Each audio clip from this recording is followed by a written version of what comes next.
Hello friends, officer inspiration video में आपका स्वागत है। जय हिंद साथियों। जमीर जिंदा रख, कबीर जिंदा रख, सुल्तान तू बन जा लेकिन दिल में फकीर जिंदा रख। हौसलों की तरकस में कोशिश का वो तीर जिंदा रख। बेशक तू सब कुछ हार जा जिंदगी में, लेकिन हार कर भी वो जीतने की उम्मीद जिंदा रख। इसी मैं आज अपने एक इम्पोर्टेंट टॉपिक पे डिस्कशन करने वाले हैं। इम्पोर्टेंट टॉपिक में टॉपिक वाइज डिस्कशन करने वाले हैं, जिसका नाम है फीमेल रिप्रोडक्टिव सिस्टम, मादा जनन तंत्र।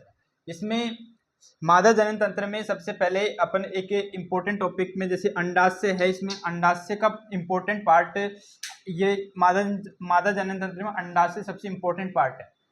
अंडाशय इम्पोर्टेंट है और इससे अंडाशय से एस्ट्रोजन हार्मोन रिलीज होता है, जिससे द्वितीय गौण लैंगिक लक्षण भी बोला जाता है। द्वितीय गौण लैंगिक लक्षण में जैसे फीमेल की आवाज का पतली हो जाना, उसका श्रोणी भाग का चौड़ा हो जाना, कई उसमें हार्मोन्स चेंजिंग आने लगते हैं। जो फीमेल में चेंजिंग आने लगते हैं वो हार्मोन की वजह से आने लगते हैं। आज जो अट्रैक्शन है लड़के इन लड़कियों में, जो अट्रैक्शन है वो भी इसी हार्मोन की वजह से होता है।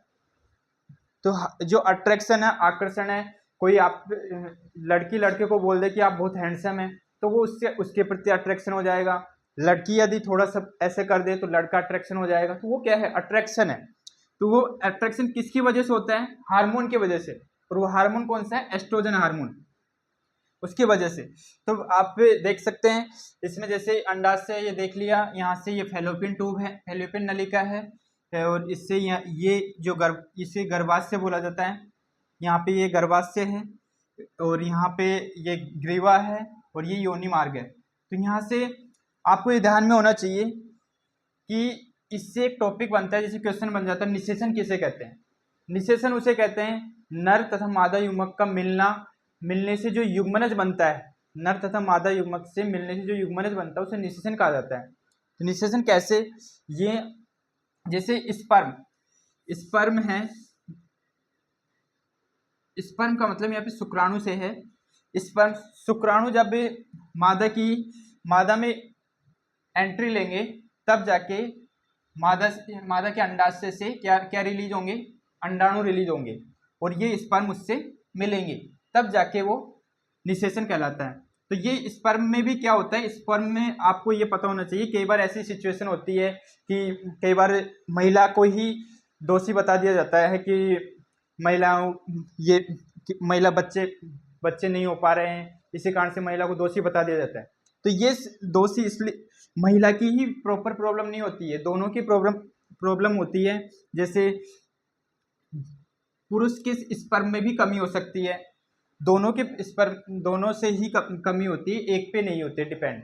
तो कई बार महिला को दोषी ठहरा दिया जाता है कि वो इसकी वजह से नहीं हो रहे, ऐसा नहीं होता है। तो पुरुष में जब 7 मिलियन स्पर्म जब अंडाणु से अटैच होते हैं, तब जाके प्रेगनेंसी हो पाती है। तो 7 मिलियन शुक्राणु में कितने होते हैं? 20 लाख। 7 मिलियन का मतलब है कि 20 लाख शुक्राणु जब एंट्री लेते हैं, तब जाके प्रेगनेंसी हो पाती है। लेकिन ऐसा कोई कंपलसरी नहीं कि 20 लाख ही हो। यदि पुरुष हेल्दी है तो 5 ml भी हो सकता है, 5 ml भी हो सकता है। 5 ml में 2 से 5 लाख तक भी हो सकता है।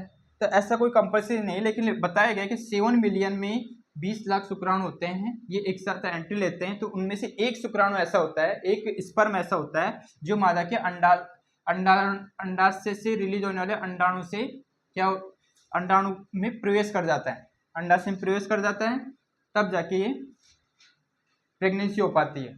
तो ये ध्यान में रखना है। तो इससे कुछ टॉपिक्स में बता रहा हूँ। अंडाशय है, अंडाशय की कितनी जोड़ी में होते हैं? अंडाशय फीमेल में एक जोड़ी अंडाशय होता है, और ये कहाँ होता है? उदर गुहा में दोनों ओर स्थित होते हैं इसमें अंडाणु। तो ये अंडाशय है, ये अंडाशय कितनी जोड़ी होते हैं? एक जोड़ी होता है। एक जोड़ी में मतलब 2, एक यहाँ और एक यहाँ, उदर गुहा में होता है ये। और इससे क्या रिलीज होता है? अंडाशय से अंडाणु रिलीज होते हैं। एस्ट्रोजन द्वितीय गौण लैंगिक लक्षण मैंने बताया, एस्ट्रोजन हार्मोन यहाँ से रिलीज हो रहा है, अंडाशय से रिलीज होगा। इसके बाद में प्रोजेस्टेरोन भ्रूण को गर्भाशय से जोड़ता है। प्रोजेस्टेरोन क्या है, भ्रूण को गर्भाशय से जोड़ता है। प्रोजेस्टेरोन भी एक हार्मोन है और ये जैसे ही निषेचन होता है, जब निषेचन होने के बाद में ये प्रोजेस्टेरोन हार्मोन ये गर्भाशय में यहाँ चिपका हुआ रहता है। यहाँ पर जो भ्रूण होता है ना, भ्रूण को चिपकाए हुए रखता है इस गर्भाशय में, यहाँ पे, जिसे आप बच्चेदानी भी बोलते हैं। तो ये भ्रूण, इस गर्भाशय को बच्चेदानी बोल सकते हैं आप। तो यहाँ पे जो भ्रूण होता है, भ्रूण उसको चिपकाए रखता है कौन, प्रोजेस्टेरोन हार्मोन। प्रोजेस्टेरोन हार्मोन भ्रूण को गर्भाशय जोड़ता है। ऑक्सीटोसिन माहवारी प्रक्रिया को नियंत्रित करता है और शिशु की जन्म के समय मांसपेशियों को संकुचित करता है। ऑक्सीटोसिन हार्मोन क्या करता है, महामारी जो प्रक्रिया होती है 28 डेज की, उस प्रक्रिया को रिसाइकिल चक्र होता है उसको क्या करते हैं, नियंत्रित करने का काम करता है कौन, ऑक्सीटोसिन हार्मोन। ये भी हार्मोन है, ये भी हार्मोन है, ये भी हार्मोन है। इसके बाद में रिलैक्सिन हार्मोन प्रसव पीड़ा को कम करता है। रिलैक्सिन भी हार्मोन इसमें अंडाशय से रिलीज होता है और ये प्रसव पीड़ा को कम करता है। प्रसव क्या होता है, यहाँ पे देखिए, प्रसव का मतलब है यहाँ पे शिशु का जन्म होना, बेबी का जन्म होना, वो प्रसव होता है। तो ये आपको ध्यान में रखना है, इससे अच्छे से आप देख सकते हैं आसानी से। Thank you for watching video.